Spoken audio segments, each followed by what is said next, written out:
Bueno, pues cuando me enteré de que esto era sobre las transiciones democráticas, me llamó la atención que figurara como una posibilidad hablar de Septimio Severo. Un fundamentalista democrático diría, bueno, ahí no hay ninguna democracia entendida al uso contemporáneo, efectivamente. Pero luego lo pensé más y me di cuenta de que todo poder político tiene que ser consentido fácticamente por el pueblo, o por el vulgo, por los grupos sociales.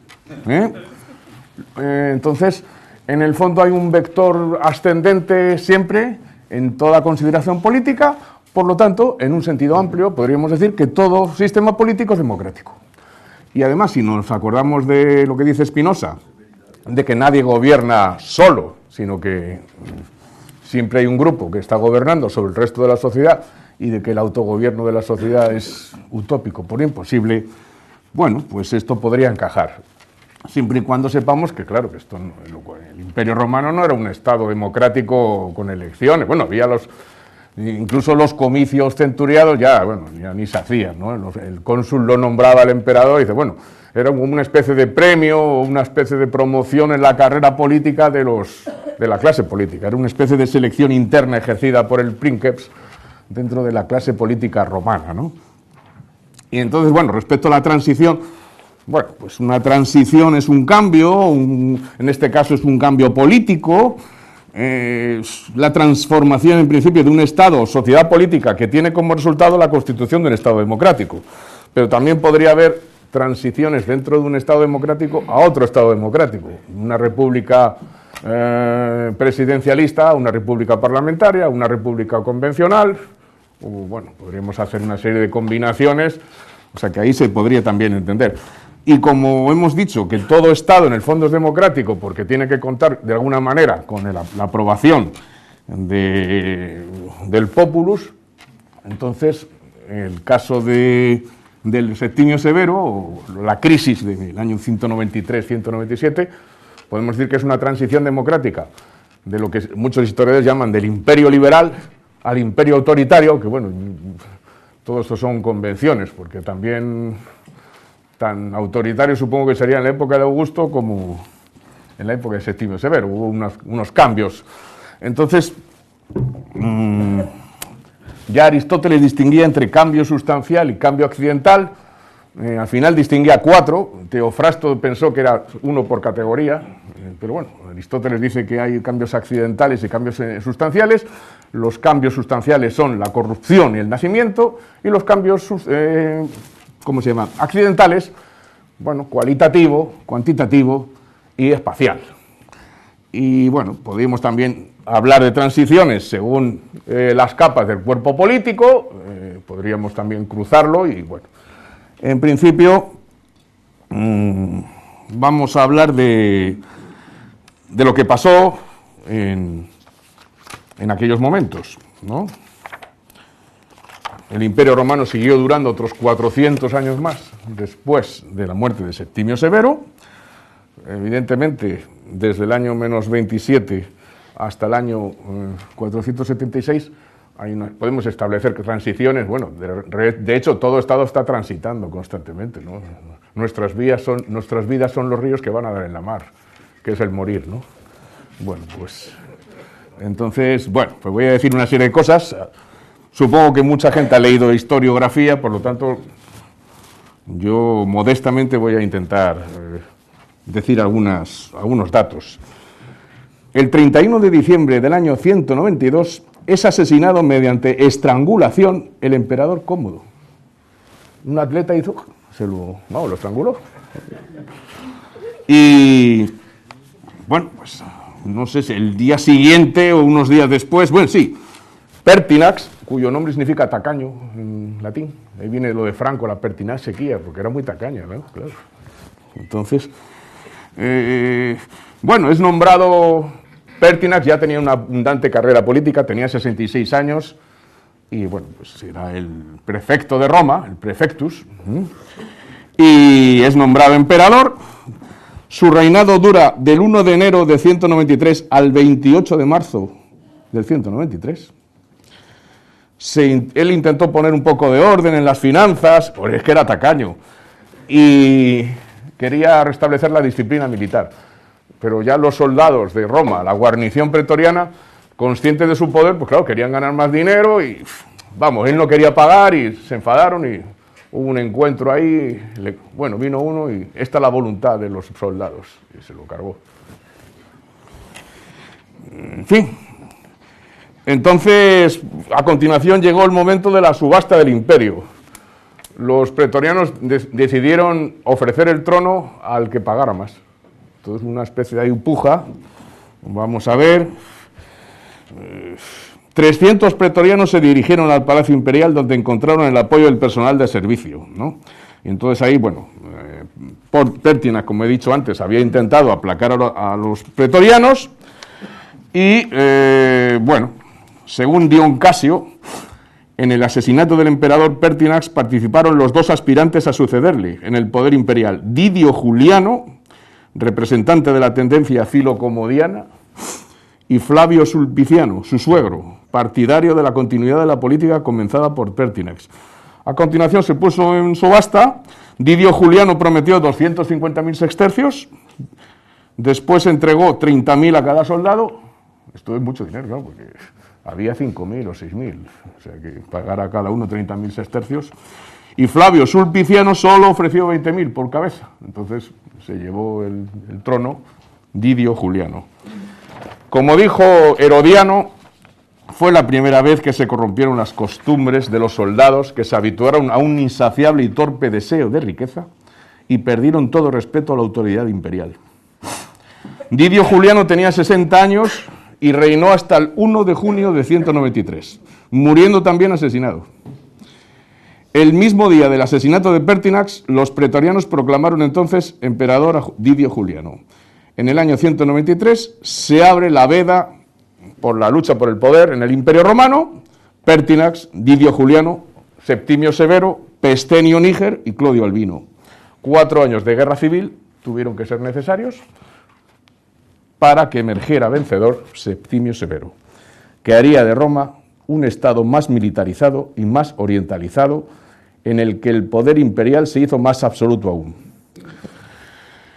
Vamos a hablar de la guerra civil interprovincial. Estos son guerras civiles, hoy diríamos que serían guerras autonómicas, ¿no? Cada provincia tiene su clase política y promueve a un personaje, pues, en fin. Son guerras civiles interprovinciales. Italia ya no pinta nada en la economía del Imperio Romano. El eje fundamental es de Britania hasta Mesopotamia, por las fronteras.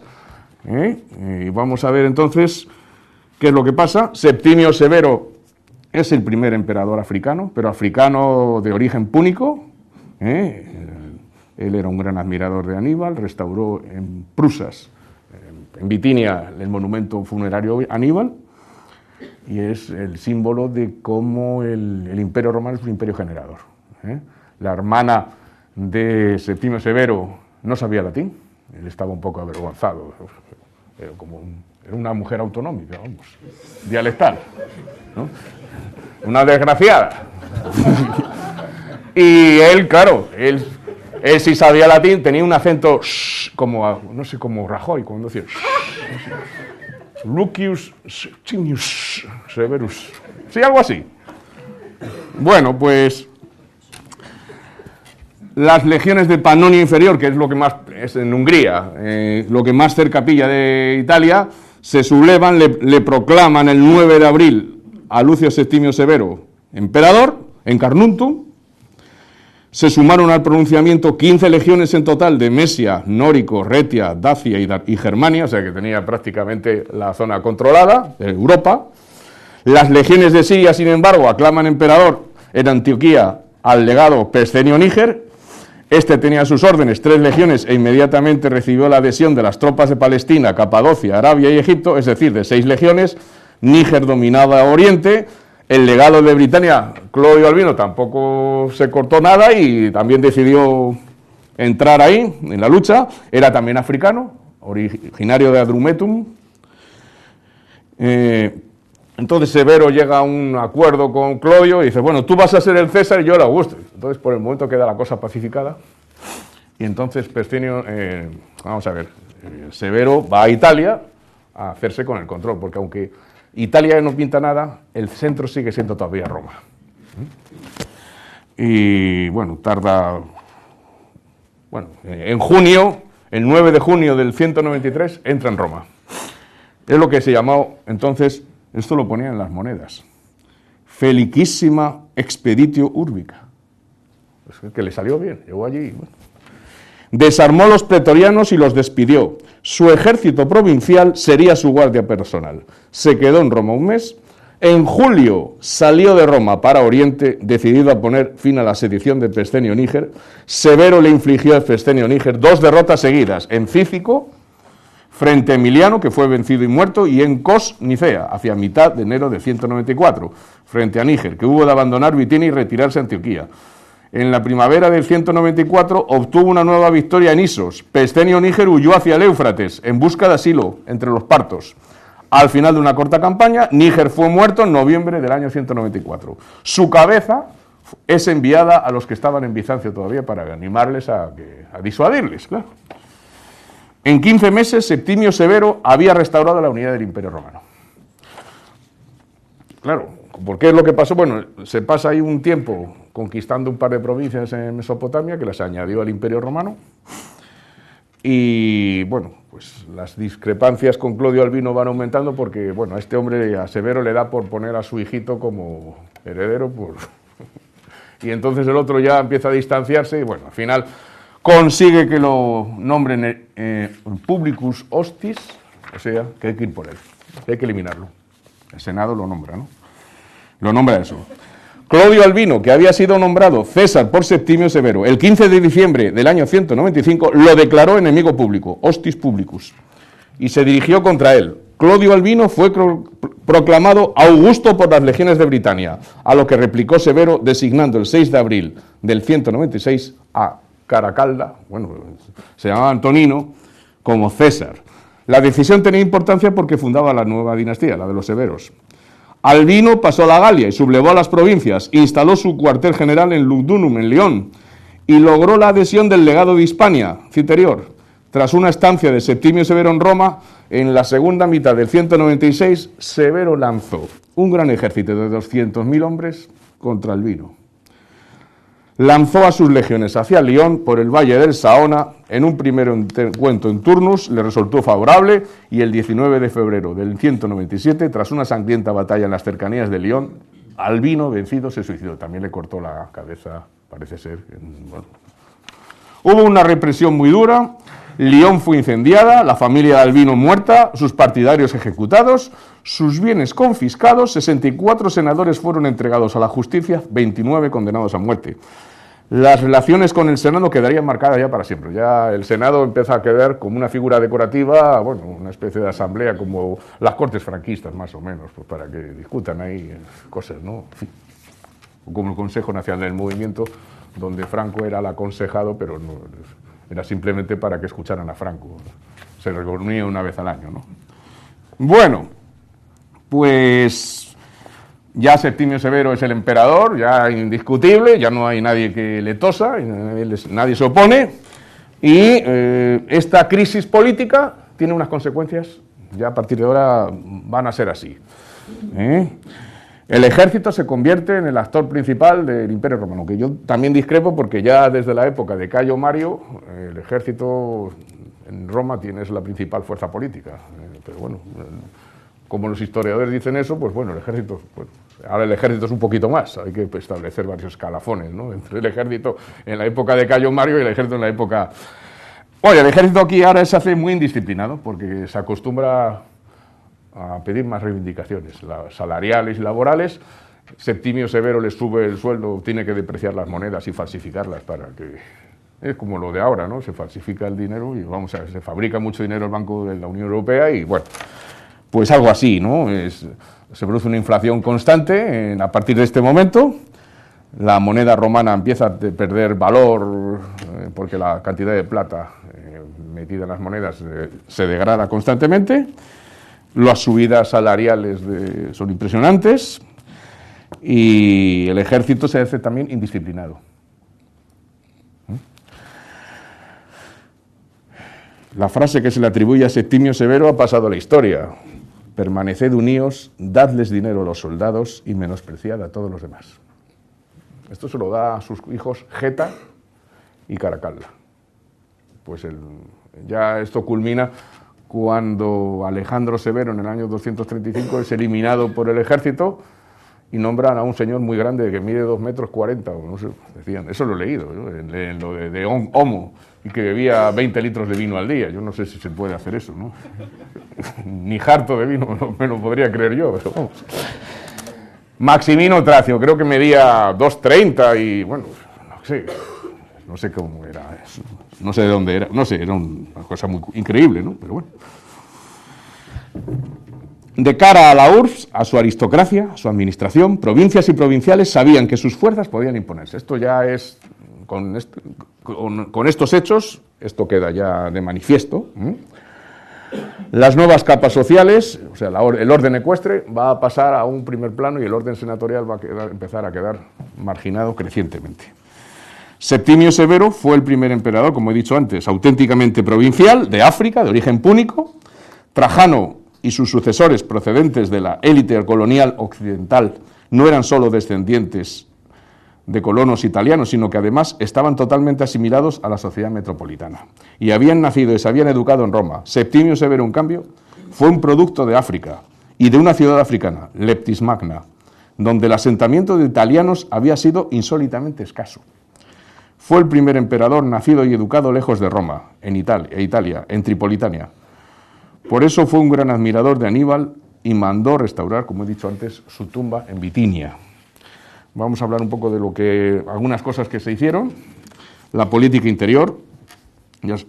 El Estado romano era un Estado muy centralizado en el que el emperador tomaba todas las decisiones importantes, ayudado y asesorado por hombres salidos de las dos principales clases sociales romanas, el ordo senatorius y el ordo equester, aunque Septimio Severo se apoyó más en el segundo que en el primero.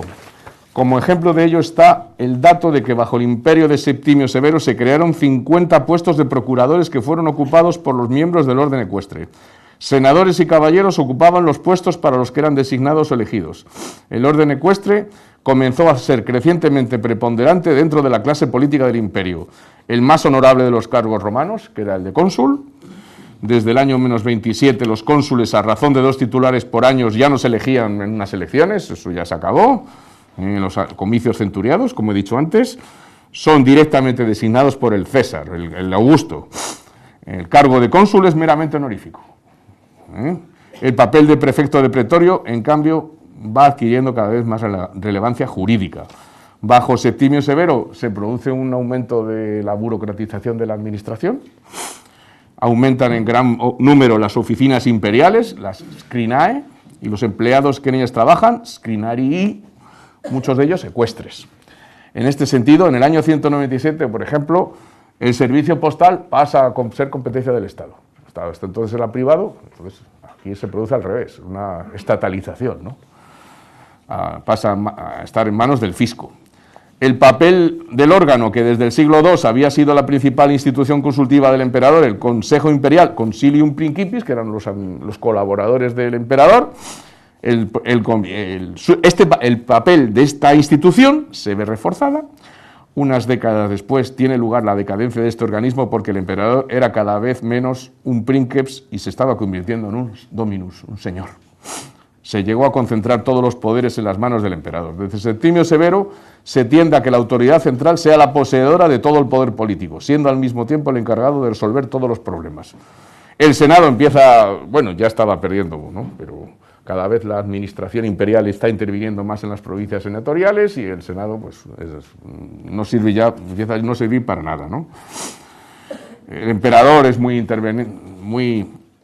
interventor, ¿no? En vez de los senatus consulta que había hasta entonces, funcionan las orationes principis in senatu habitae, seguidas de aclamación. Tienen que aclamarle al emperador y ya está. El emperador dictaba leyes con gran discrecionalidad y Septimio Severo se calcula que dictó unas 400 leyes o decretos promulgados bajo su mandato, muchas de ellas de temática social, haciendo referencia a los derechos de la mujer, a los hijos de los condenados, a los esclavos, a la posesión de tierras provinciales, etc. Severo abolió los tribunales criminales permanentes, cuestiones perpetuae, asignándolos a cada uno su competencia, su procedimiento y los pretores que los habían de presidir, y los transfirió al praefectus urbi, que ejercía su autoridad judicial en Roma, y en un radio de 100 millas en torno a ella, y al praefectus pretorio en el resto de Italia y las provincias. Las magistraturas fueron minimizadas, los cónsules y los pretores que perdieron sus poderes judiciales fueron ensombrecidos ante el creciente poder de los prefectos imperiales. Los cuestores quedaron encargados de la celebración de los juegos. Podemos considerar que el Principado se convierte con Septimio Severo en una monarquía militar, que sustituye al sistema tradicional del Principado. Esto desemboca y se manifiesta en 3 modos diferentes que hemos señalado más arriba, que hemos dicho, ¿no? El rebajamiento del Senado, el refuerzo del funcionariado y la preponderancia del ejército. Entonces, el incremento del poder del emperador es notable. El nuevo estilo de gobierno aparece además en la insistencia en proclamar el carácter hereditario del poder imperial. Aparece así la familia imperial. O sea, que igual que aquí tenemos la familia real, pues antes teníamos a Urdangarín, a Cristina, la otra. Bueno, pues esto es un invento también de Septimio Severo. Julia Domna con sus criados, su palacio, Caracalla con el primo, el otro. O sea, que todos tienen sus criados, todo. No, antes no había eso y ahora sí, ¿no? Julia Domna, además, era la que formó un círculo de Julia Domna, cultos orientales, astrología, Filóstrato, el que escribe la vida de Apolonio de Tiana, es un florecimiento de esas cosas, de la astrología, es muy importante, y del derecho romano. Papiniano, Ulpiano, Paulo, es una época de florecimiento del derecho romano. Cada príncipe tenía su propia domus, o su propio domus, con un número de empleados y esclavos. El Augustus ya no se sienta en una silla, sino en un trono. El emperador es el jefe de los ejércitos y las provincias imperiales, lo que no le impedía intervenir en las senatoriales, o sea, que podía hacer lo que quisiera. Titular del imperium y de la potestas, como desde Augusto, ¿no? Del derecho a promulgar edictos, ius edicendi, a enviar rescriptos, rescripta y órdenes, mandata, a los gobernadores provinciales. Juez supremo, cuyas decisiones se imponían, de hecho, incluso a los demás jueces y jurisconsultos, que se inspiraban en ellas para sus decreta y sumo pontífice. El emperador atesora un poder formidable. La función sacra del poder imperial se incrementa todavía más. Se le comienza a denominar dominus, esto luego ya con Diocleciano ya quedará convertido lo que se llama el Bajo Principado, cuando ya el Imperio Romano se convierte en una monarquía absoluta. Ya estamos en camino hacia ello. Y Dominus Noster, Padre Nuestro, pues eso falta que se convierte casi en un dios, ¿no? La naturaleza sacra del poder imperial no solo se vincula a la figura del emperador, sino también a toda la familia. Claro, esto ya todo muy familiar, ¿no? Tiene lugar una orientación del régimen político imperial en un sentido absolutista y dinástico.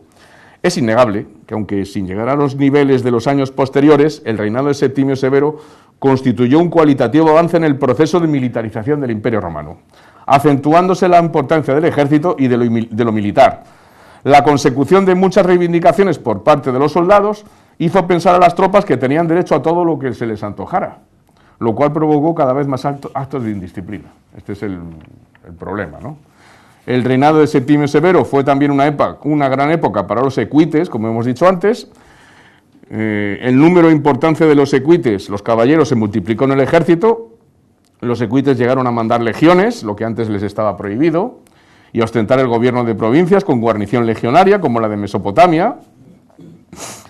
En resumen, la época de Septimio Severo fue una transición y cambio cualitativo y cuantitativo para todo el Imperio Romano, tanto para su ejército como para los aparatos del Estado y la sociedad civil.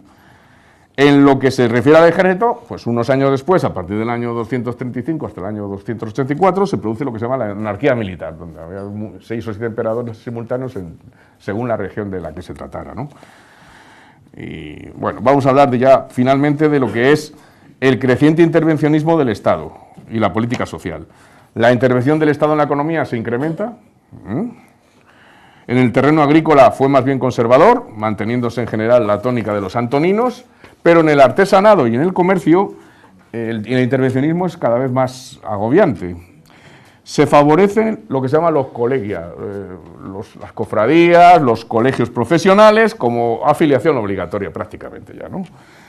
El ejercicio libre empieza a desaparecer. Hubo intrusismo del Estado en la organización de las asociaciones mercantiles y artesanas. Las asociaciones profesionales deben contar con el reconocimiento oficial para poder existir. Septimio Severo, además, inicia una nueva política social. Bueno, sabéis que, o todo el mundo tiene que saber, que en el derecho romano no había igualdad ante la ley. Eso, había el orden senatorial, el ecuestre, la plebe y los esclavos, en fin. Entonces, pues esto sigue, ¿no? Pero él trata de favorecer a los más humildes, ¿no? Como ya se sabe, para un mismo delito criminal se preveían penas distintas contra quienes eran llamados honestiores frente a los humiliores. La concepción antigua de la equidad no es la nuestra, eso hay que saberlo, ¿no? No obstante, se tomaron medidas favorables a las clases inferiores, entre las que se reclutaba el ejército. Es la época de esplendor, como he dicho antes, del derecho romano, Papiniano, Ulpiano, Paulo. De Ulpiano, por ejemplo, procede un nuevo principio, según el cual, en materia de derecho natural, todos los hombres son iguales. Esto es una vieja idea estoica. ¿Acaso, apoyándose en el derecho natural, decidiera Septimio Severo las primeras sanciones oficiales contra el aborto provocado? Todo el mundo sabe que había dos técnicas. O bien se abortaba, o bien se le ponía en exposición. Le daba un poco de frío y se moría. O sea que, bueno, había las dos técnicas. Esto a Septimio Severo no le parece razonable y lo prohíbe, ¿no? Vamos, me refiero al aborto, el otro supongo que seguiría, o a lo mejor también lo prohibió. Práctica antigua, pero intensificada en los siglos I y II. El imperio se había embarcado en una nueva política social. El acceso al poder de los soldados de las legiones como nueva capa social es la mejor ilustración de lo que estoy diciendo. La política de Septimio Severo, favorable a las gentes del común más que a las clases superiores y a los notables municipales, para con quienes fue a veces incluso hostil, resultó muy innovadora a este respecto. Todo esto culminó con la Constitutio de Caracalla del año 212, por la que se concedía la ciudadanía romana a todos los habitantes libres del Imperio Romano, con lo que se confirmaba su carácter de imperio generador. Bueno, pues esto ya he terminado, ¿no?